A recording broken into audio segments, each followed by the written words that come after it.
বেশি হয়ে গেছে বলে আমাদের অনেক সময় মনোকষ্ট ও অসহায়ত্ব ভুগতে দেখা যায়। যদি ভেবে থাকেন যে জ্ঞান অর্জনের বয়সে আপনি পার করে এসেছেন, এই বয়সে আপনি আর কতই বা জানতে পারবেন, শিখতে পারবেন। যদি মনে করেন জ্ঞান অর্জনে আপনি অন্যদের চাইতে পিছিয়ে পড়েছেন, আর কোনোভাবেই আপনি জ্ঞান অর্জনের দ্বারাই অগ্রগামীর কাছাকাছি আসতে পারবেন না, তাহলে আপনি জাগিয়ে তুলতে, ফিরিয়ে আনতে আপনার হারানো আত্মবিশ্বাস আবার আমার কাছে একটি চমৎকার উপায় আছে।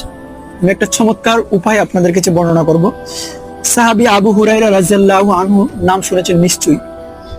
হাদিসগুলো গ্রন্থগুলোর পাতা উল্টালেই কিংবা অন্য অন্য অনেক জায়গায় যখন হাদিস পড়তে গেছেন বা অসংখ্যবার আপনি এই নাম কানা দেখেছেন। অবশ্যই আপনি পড়েছেন আবু হুরায়রা রাদিয়াল্লাহু আনহু থেকে বর্ণিত, রাসূল সাল্লাল্লাহু আলাইহি সাল্লাম বলেছেন, আবু হুরায়রা রাদিয়াল্লাহু আনহু বলেন সেই সাহাবী যিনি সবচেয়ে বেশি সংখ্যক হাদিস বর্ণনা করেছিলেন।